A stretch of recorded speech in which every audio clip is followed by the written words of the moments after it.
सावित्री देवी हाथ में स्वागत की थाली लिए अपनी दोनों बहुओं का स्वागत करती हैं। अब मेरी दोनों बहुओं जल्दी से इस कलश को पैर से गिराकर अंदर आ जाओ। क्या माँ जी, एक कमरे का घर? आपको पता नहीं है मैं कितने अमीर घर से हूँ और मेरे माँ बाप ने कितना दहेज दिया है। अब मैं ये सारा सामान कहाँ रखूंगी? क्या फर्क पड़ता है देवरानी जी, ससुराल चाहे एक कमरे का हो या 4 कमरों का, रहना तो हम सबको एक साथ मिलकर ही है ना। ओफ, इन गरीब लोगों को कैसे समझ आएगा जिन्होंने पूरी जिंदगी एक कमरे में ही बिता दी हो। खैर रोहन, तुम बेड को कहीं एडजस्ट कर दो, बाकी सब सामान मेरे घर लौटा दो। जब हम बड़ा घर ले लेंगे तब उस सामान को ले लेंगे। सावित्री की छोटी बहू अंकिता उस बेड को एक जगह रखवा लेती है, फिर आराम से उस बेड पर अपने पति के साथ लेट जाती है। तो वहीं दूसरी ओर बड़ी बहू रेखा अपने पति और सास के साथ जमीन पर चटाई बिछाकर लेट जाती है। विनोद जी, माफ करना, मेरा परिवार इतना अमीर नहीं था कि कुछ दे पाए। तो मैं कौन सा अमीर हूँ रेखा, और मुझे सब कुछ अपनी मेहनत से कमाना है, ना कि ससुराल वालों से कुछ लेना है। उन दोनों की बात बेड पर सो रहे अंकिता और रोहन सुन लेते हैं। अंकिता मुंह बनाते हुए कहती है, हा, आए बड़े हमें सुनाने वाले। भूलो मत जेठ जी कि आप बेरोजगार हो, इसलिए बड़े होकर भी जमीन पर सो रहे हो। अरे छोटी बहू, तू क्यों गुस्सा होती है, वो तो बस ऐसे ही बोल रहा था। रहने दो माँ, मैं सब जानता हूँ भैया का क्या मतलब था। ऐसे ही कुछ दिन बीत जाते हैं। अब जहाँ देवर और देवरानी बिस्तर पर सोते, तो वहीं जेठ और जेठानी नीचे जमीन पर चटाई लगाकर सोते हैं। कुछ दिनों बाद बरसात का मौसम शुरू हो जाता है और उनकी छत टपकना शुरू हो जाती है। उफ, ये सब आखिर क्या है रौनक, तुम्हारे घर की छत टपक रही है। बहू, तुझे बताया था ना मैंने, हमारा घर बहुत पुराना है, इसलिए अक्सर बरसात में ये ऐसे ही टपकती रहती है। माँ जी, मेरी तरफ की चटाई भी गीली हो गई, ऐसे में ठीक से सो नहीं पाएंगे।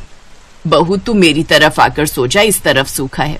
वाह माँ जी, अपनी गरीब बहू पर बड़ा प्यार आ रहा है और अमीर बहू से इतनी नफरत, जबकि हम सब एक ही कमरे में रहते हैं, फिर भी इतनी नफरत।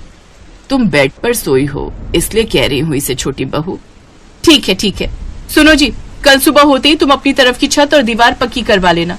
जैसे तैसे वो लोग सो जाते हैं, लेकिन अगली सुबह अंकिता अपनी तरफ की दीवार और छत ठीक करवा लेती है, साथ ही उसमें रंग भी करवा देती है। छोटी बहू, अगर तू काम करवा ही रही थी तो पूरी छत की मरम्मत करवा लेती। पैसे कोई पेड़ पर नहीं उगते, मेरा पति सारा दिन मेहनत करे और मैं उनके पैसे तुम लोगों पर बहा दूं। रहने दीजिए माँ जी, आप इसे कुछ मत बोला करो। देवरानी जी की बातों से साफ साफ पता चलता है कि इसे हम गरीबों से सख्त नफरत है। अगले दिन फिर से बारिश शुरू हो गई और रात में अंकिता तो आराम से बिस्तर पर सोई, लेकिन गरीब जेठानी की तरफ छत टपकने की वजह से वो ठीक से सो नहीं पाई। सुनिए जी, छत टपकने के कारण ज्यादा पानी हमारी तरफ आ रहा है, ऐसे तो हम सो नहीं पाएंगे। तुम चिंता मत करो, मैं कल कोई जुगाड़ करता हूँ। अगली सुबह अंकिता अपनी गरीब जेठानी का मजाक उड़ाती है। गरीब जेठानी जी, लगता है आप ज्यादा ही दुखी हैं। आंखें कैसी लाल हो रखी हैं? लगता है सारी रात सो नहीं पाई। वैसे कल रात मैं भी ठीक से सो नहीं पाई, वो क्या है ना, गर्मी ज्यादा लग रही थी। खैर कोई नहीं, मुझे तो एक फोन घुमाना है, फिर मेरे माँ बाप एक इशारे पर मेरे लिए एसी भिजवा देंगे। अंकिता ऐसा ही करती है, अपनी माँ से फोन करके वो अपने घर पर एसी लगवा लेती है, लेकिन एक ही कमरे में एसी लगने की वजह से उसकी हवा सभी को मिल रही थी, यहाँ तक कि उस गरीब जेठानी को भी, और ये बात अंकिता को हजम नहीं होती। एसी मैंने अपने लिए लगवाया रौनक, ना कि उस गरीब जेठानी के लिए, वो मुफ्त में ही हवा खा रही है। तो तुम बताओ डार्लिंग, तुम क्या चाहती हो? कुछ पर्दे ले आओ और उसे कमरे के बीच में लगा दो, ताकि एसी की हवा उस तरफ ना जा पाए। अंकिता अपनी गरीब जेठानी से इस हद तक नफरत करती थी कि वो उसे एसी की हवा भी लगने देना नहीं चाहती थी। गरीब बहू सारा दिन काम करती, लेकिन फिर रात को वो गर्मी या बारिश की वजह से ठीक से सो नहीं पाती। रौनक, तुम आज ही जाकर मिस्त्री पकड़ कर ले आओ, मैं अपनी तरफ का हिस्सा ऊंचा करवा लूंगी। इस गरीब की वजह से हमें भी ये पानी की किचकिच झेलना पड़ता है, और फिर बारिश का गंदा पानी मेरी तरफ जमा हो जाता है। बहू, किसी गरीब को इतना सताना भी ठीक नहीं है। आप तो चुप ही रहिए माँ जी।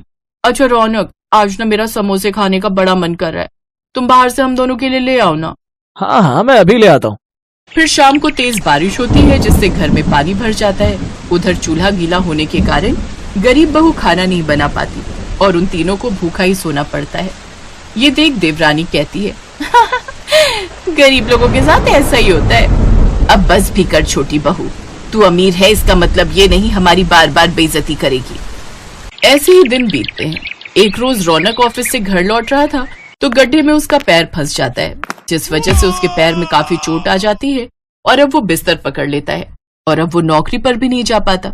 अंकिता को पैसों की कमी होने लगती है और वो अपनी माँ को फोन करके हेल्प मांगती है। माँ देख लो अगर कुछ हेल्प हो जाए। बेटी मैंने तो तुझे पहले ही उस गरीब से शादी करने के लिए मना किया था, लेकिन तू ही नहीं मानी। लेकिन इन सब के बावजूद भी हमने तेरी बहुत मदद की, लेकिन अब और नहीं कर सकते। तेरे पापा को काम में बहुत बड़ा नुकसान हुआ है, जिस वजह से अब कंपनी बंद होने की कगार पर है। लेकिन माँ, इस वक्त मुझे आपकी जरूरत है, इनकी नौकरी चली गई है। माफ करना बेटी, लेकिन मैं तुम्हारी अब और हेल्प नहीं कर सकती। इतना कहकर अंकिता की माँ फोन रख देती है। तभी अंकिता का जेठ अशोक खुशी खुशी घर आता है।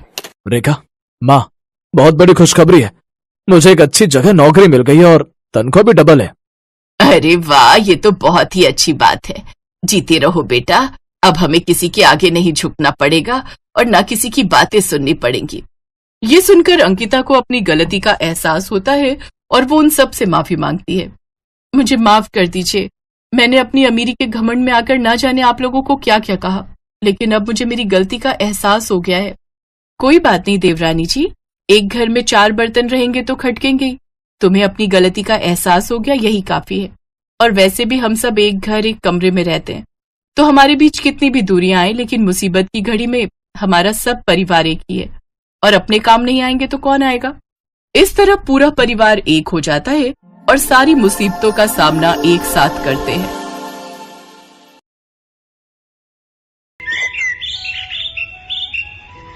आओ छोटी बहू, अंदर आओ। हमारे इस गरीब खाने में तेरा स्वागत है। नीलम अपनी छोटी बहू का गृह प्रवेश कर उसे घर के कमरे में ले आती है, जहां अंदर आते ही नीलम की छोटी बहू बबीता उस कमरे को चारों ओर से देखती है। ये देख उसकी सास नीलम उससे कहती है, क्या हुआ छोटी बहू, क्या देख रही हो? माँ जी, ये कमरा कुछ ज्यादा ही छोटा नहीं है? खैर, ये बताइए कि मेरा कमरा कहाँ है? शादी के रीति रिवाजों में मैं बहुत थक गई हूँ, अब मैं आराम करना चाहती हूँ। बहू, यही तेरा और तेरी जेठानी अनीता का कमरा है। तुम दोनों को अब यहीं रहना है। क्या माँ जी, ये आप कैसी बातें कर रही हो? मेरी अभी अभी नई नई शादी हुई है और हम दोनों देवरानी जेठानी एक ही कमरे में कैसे रहेंगी? तुम तो जानती हो बहू, हम लोगों की गरीबी। पूरे घर में यही एक कमरा है, इसलिए जो है उसी में ही गुजारा करना पड़ेगा। मैं तो खुद रसोई में खाट लगाकर सोती हूँ। बबीता मुंह बनाकर बैठ जाती है। शाम को उसकी जेठानी पानी लाकर उसे देती है और कहती है, ये लो बबीता, तुम्हारे लिए पानी, और कुछ चाहिए होगा तो कहना। फिर दोनों देवरानी और जेठानी अपने अपने पतियों के साथ एक ही कमरे में सो जाती हैं। कमरे के एक तरफ के बिस्तर पर जेठ जेठानी तो दूसरी तरफ देवर देवरानी सो जाते हैं। अचानक आधी रात को बबीता को गंदी बदबू आती है और उसकी आंख खुल जाती है। ये गंदी बदबू कहाँ से आ रही है? ऐसा लग रहा है जैसे बिल्ली कमरे में पॉटी करके चली गई हो। वो इधर उधर देखती है, लेकिन उसे कुछ नहीं दिखता। कुछ देर बाद उसकी जेठानी उठती है और जोर से गैस छोड़ती है। ओहो, तो ये सारा किया धरा इन्हीं का है। इन्होंने जरूर मूली के पराठे खाए होंगे। पराठे खाकर अब मेरा जीना मुश्किल कर दिया इन्होंने। ये जेठानी तो आइटम हम छोड़े जा रही है, उन्हें जरा भी शर्म नहीं आ रही। हे भगवान, मैंने क्या क्या सोचा था कि मेरी सुहागरात ऐसी होगी। सुहागरात वाले दिन भी हो तो कुछ नहीं हो पाएगा, ऊपर से ये बदबूदार गैस और सूंघनी पड़ रही है।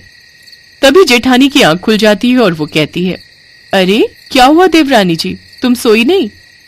आप इतनी जहरीली गैस छोड़ रही हो, भला नींद किसे आएगी? ऊपर से ये मच्छर ये कानों में आकर गीत गुनगुना रहे हैं। तुम तो जानती हो देवरानी जी, मैं प्रेग्नेंट हूँ और ऐसे में गैस होना आम बात है। चलो अब सो जाओ, सुबह जल्दी उठना है। देवरानी अपनी किस्मत को कोसती हुई सो जाती है। अगली सुबह बबीता की मुंह दिखाई की रस्म होती है। मोहल्ले की औरतें आती हैं। बहू तो बिल्कुल चांद का टुकड़ा है। छोटी बहू, अब जैसे बड़ी बहू ने हमें खुशखबरी सुनाई है ना, वैसे तू भी सुना दे। क्या खाक खुशखबरी सुना दूं? शादी के पहले दिन से तो हम दोनों पति पत्नी अपने जेठ जेठानी के कमरे में सो रहे हैं, ऊपर से इन्हें खुशखबरी सुननी है। प्राइवेसी नाम की कोई चीज तो है ही नहीं यहाँ। ऐसे कुछ दिन बीत जाते हैं। एक रोज जेठानी अपनी माँ से फोन पर बात कर रही थी, तो वहीं दूसरी तरफ बबीता भी अपनी बहन से बात कर रही थी। लेकिन एक ही कमरे में होने के कारण दोनों एक दूसरे से फोन पर ठीक से बात नहीं कर पाती। ओफो, क्या मुसीबत है, अब तो फोन पर भी बात नहीं कर सकते। इतनी ही परेशानी हो रही है तो कमरे से बाहर आंगन में जाकर बात कर लो। मैं क्यों जाऊं आंगन में, आप जाकर बात कर लो बाहर धूप में खड़े होकर। ओफो, तुमसे तो बहस करना ही बेकार है। ये कहकर जेठानी रसोई में खाना बनाने चली जाती है और फिर जब वो वापस आती है तो देखती है कमरा पूरी तरह बिखरा पड़ा है। सारा सामान यहाँ वहाँ पड़ा हुआ है। देवरानी जी, ये क्या है? आपने सारा कमरा फैला दिया और ये गीला तौलिया मेरे बेड पर ही डाल दिया, और ये कपड़े इस तरह क्यों रखे हुए हैं? जेठानी जी भूलिए मत, ये सिर्फ आपका कमरा ही नहीं बल्कि मेरा कमरा भी है, और मुझे अपने कमरे में कैसे रहना है इसके लिए किसी की परमिशन की जरूरत नहीं है। इसके बाद गर्भावस्था में भी जेठानी सारे कमरे को अकेले ही साफ करती है। ऐसे कुछ दिन बीतते हैं और अब जेठानी की डिलीवरी का वक्त पास आ जाता है, इसलिए उसकी सास उसकी गोद भराई की रस्म रखती है, जिसके लिए अनीता शीशे के सामने खड़े होकर तैयार हो रही होती है, जिसे देखकर उसकी देवरानी कहती है, जेठानी जी, अगर आपका श्रृंगार हो गया हो तो अब आगे से हट जाइए, मुझे भी तैयार होना है। गोद भराई मेरी है तो पहले मुझे अच्छे से तैयार होने दो, तुम बाद में हो जाना। ओफो, क्या मुसीबत है, जब से इस घर में आई हूँ तब से कमरा, बाथरूम, यहाँ तक कि शीशा भी एक, हर चीज एक ही एक है। ना जाने कब तक मुझे हर चीज के लिए ये कॉम्प्रोमाइज करना पड़ेगा। हाँ तो मैं कौन सा चैन से जी रही हूँ?